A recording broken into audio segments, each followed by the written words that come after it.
नमस्कार पशुपालक मित्रांनो. तर ठिकठिकाणी बिबट्याचा जे सुळसुळाट चालू आहे त्या संदर्भात मी सहजच एक व्हिडिओ टाकला होता की आपल्या शेतीच्या राखणीसाठी, आपल्या घराच्या राखणीसाठी, रानवस्ती असेल किंवा आपल्या डेअरी फार्मच्या रक्षणासाठी कुठला ब्रीड, कुठल्या जातीचा कुत्रा पाळणं योग्य आहे. तर मित्रांनो, मी बरेचसे ब्रीड पाळलेले आहेत, कारण की मी एक स्वतः ब्रीडर आहे आणि वेगळ्या वेगळ्या जातीचे मी कुत्रे पाळलेले आहेत. तर त्या अनुभवानुसार मी तुम्हाला त्या व्हिडिओमध्ये पण सांगितलं होतं आणि ह्या व्हिडिओमध्ये पण सांगतोय. मित्रांनो, विषय काय होतो की जे काय म्हणजे शोचे कुत्रे वेगळे आहेत आणि चावणारे कुत्रे वेगळे आहेत, भुकणारे वेगळे आहेत आणि न भुकता कालवा करता, न आवाज करता डायरेक्ट चावणारे पण कुत्रे वेगळेच आहेत. तर ह्याच्या कसं आपल्यासाठी आपल्या वातावरणात राहीन आणि आपल्या शेतीमध्ये ॲडजस्ट होईन, आपल्या वातावरणामध्ये तग धरून राहीन असे जर ब्रीड जर म्हणलं तर आपले जे देशी ब्रीड आहे, कारवान हाऊंड असेल, मुधोळ हाऊंड असेल, ही बऱ्याचशा लोकांनी कमेंट केलं कारवान पाळलं तर चालेल का, किंवा कारवान आपलं देशी ब्रीड आहे. तर ठीक आहे, कारवान पण हाईटला कमरा एवढं होतं, मोठं होतं, पण कसं आहे कधी कधी कारवान पळायला एक नंबर राहते, शिकारीला एक नंबर राहते, पण कधी कधी ते पण असं झोपून राहिल्यासारखं असतं.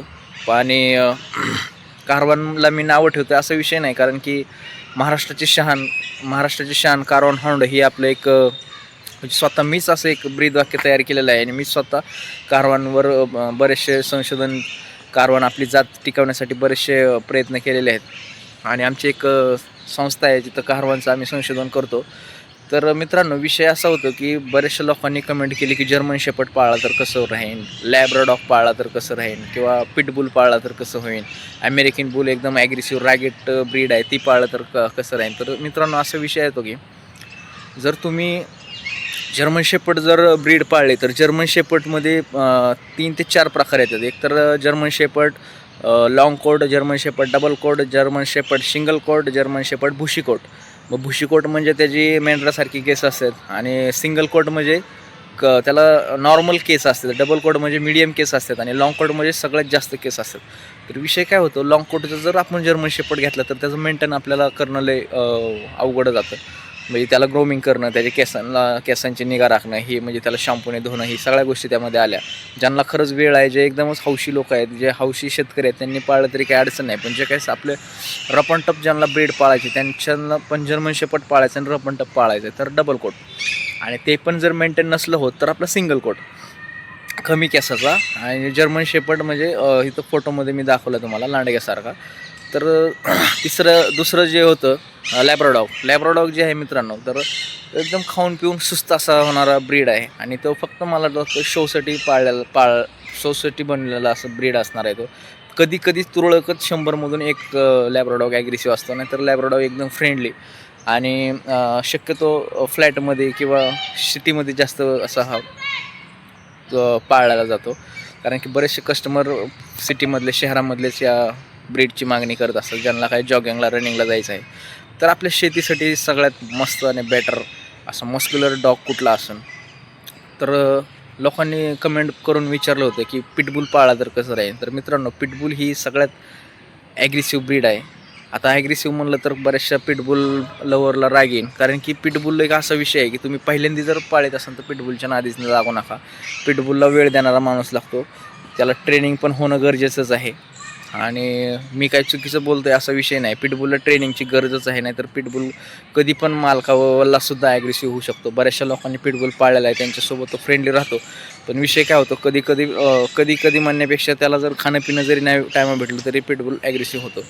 त्यानंतर मी आत्ता एक व्हिडिओमध्ये बोललो होतो की डॉबरमॅन, 2 डॉबरमॅन आणि 1 रॉटवेलर बिबट्यालासुद्धा मात देऊ शकतात, हे मी असं बोललो होतो. आणि तो व्हिडिओ एवढा व्हायरलचा झाला की त्यामध्ये रॉटवेलरचा ब्रीड डायरेक्ट बिबट्याबरोबर टक्कर देते, त्याच्याबरोबर त्याची कळवंड चालू आहे, असा एक व्हिडिओ मी टाकलेला आहे. आणि त्याच्यावरून बऱ्याचशा लोकांची रॉटवेलरसाठी मागणी आलेली आहे.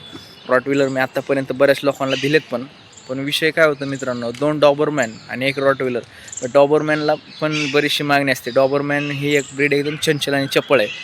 त्यानंतर आपल्याला जर आपल्या घरी आपलं अनोळखी कोणी माणूस असेल किंवा नवीन माणूस फार्मवर येतो आहे, शेतीकडे येतो आहे, आपल्या घराकडे येतो आहे, किंवा आपण घरी नसताना कुणीतरी घरी येतं आहे, ह्याची जर चाहूल आणि ह्यांच्यावर जर जरा दहशत बसवण्यासारखं जर ब्रीड जर म्हणलं तर जर्मन शेपर्ड, लॅब्राडॉग, डॉबरमॅन आणि आपला रॉटवेलर तर ह्याच्यामधून ह्या तिन्ही चारीमधून मस्क्युलर आणि ॲक्टिव्ह म्हणलं तर आपला रॉटवेलरचं कसं आहे, शांत स्वभावाला दिसतो पण तो शांत नसतो.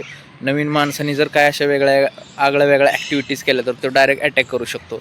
आणि आपण त्याच्या जीवावर 100% बिनधास्त होऊन आपण रिलॅक्स राहू शकतो. कारण की एक रॉटवेलर जर असेल तर कुणाची घराकडे यायची किंवा रानात असं फार्माकडे येण्याची कुणाची जसं दहशत होणार नाही. माझा म्हणायचा उद्देश असा नाही की तुम्ही डायरेक्टच चावकी कुत्री पाळा आणि लोकांना अटॅक होऊ द्या, असा विषय नाही. याचा चुकीचा अर्थ काढू नका.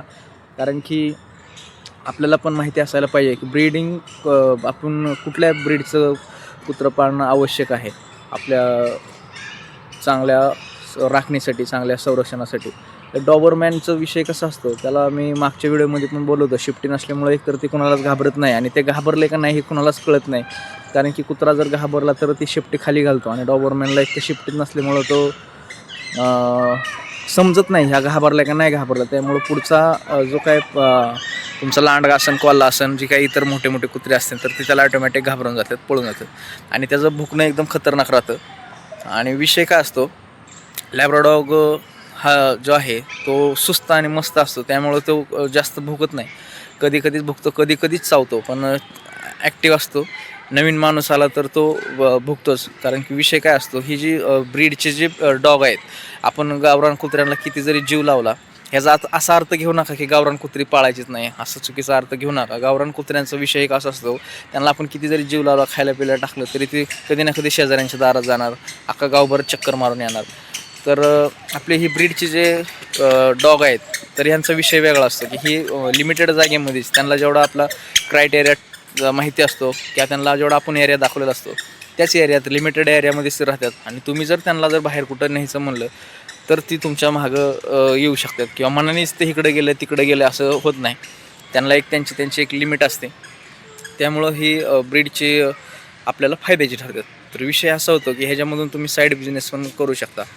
कुठल्या जरी मी आत्तापर्यंत ज्या ब्रीड सांगितल्या त्या ब्रीडमधले कुठली जरी एक फिमेल तुमच्याकडं असली तरी एक फिमेलचे कमीत कमी 7,000 8,000 रुपयाला एक पिल्लू जातं. आता ही पिल्लं नेमकं सेल कुठं करायची तर तुम्ही खाली कॉमेंट करून पण मेन्शन करू शकता. तर असे बरेचसे ब्रीडर असतात की ते चांगले क्वालिटीचे पिल्लं घेत असतात. आणि ब्रीडिंगचा एक हा उद्देश आहे. कारण की एका फिमेलला कमीत कमी 4 ते 5 पिल्लं होत असतात. आणि आपल्याला जर 5-5 हजारांनी जरी रेट भेटला आणि तरी 5-5 25 ते 30 हजार तुम्हाला आरामातच भेटून जाऊ शकतात. आणि ह्यांचा पिल्लं देण्याचा कालावधी असतो 6 महिने. म्हणजे गावरान कुत्र्यांसारखा ह्यांचा विषय नसतो, सीझन टू सीझन असं काहीच नसतं. 62 दिवसांनी ही फिमेल पिल्लं देत असते. आणि 62 दिवसांनी पिल्लं दिली की 15 दिवसांनी त्यांचे डोळे उघडतात. 15 दिवसाच्या पुढं डोळं उघडलं की तुम्ही 45 दिवस झाले की कुठल्या पण ब्रीडरला तुम्ही कॉल करून ती पिल्लं सेल आउट करू शकताय. आता विषय असा असतो की आमचे नातेवाईक आहेत, पाहुणे रावळे आहेत, मित्र आहेत, शेजारी आहेत, हे पिल्लं फ्रीमध्ये मागतात, फुकट मागतात. मग कुत्रे काय आहेत, मग कसं विकायचं, फ्रीमध्ये दिलं तर सगळे तर फ्रीमध्येच मागतात. असा विषय नाही.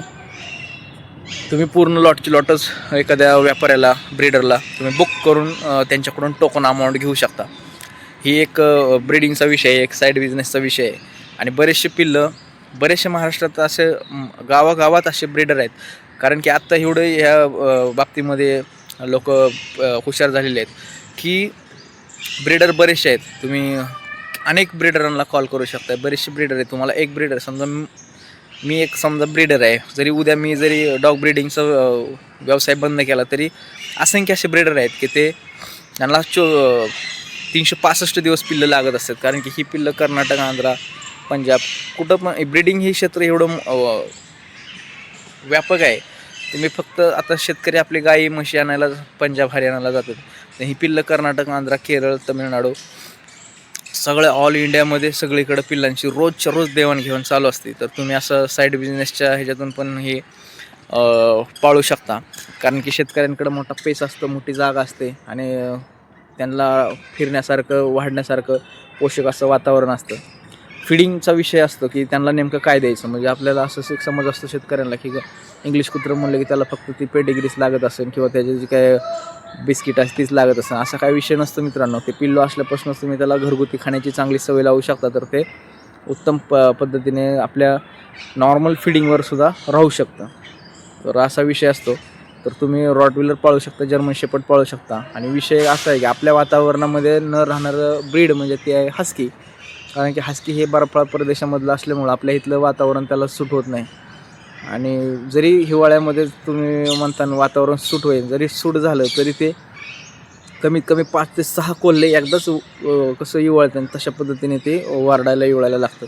जेणेकरून आपल्याला पण त्रास, शेजाऱ्यांना पण त्रास असं काय व्हायला नको.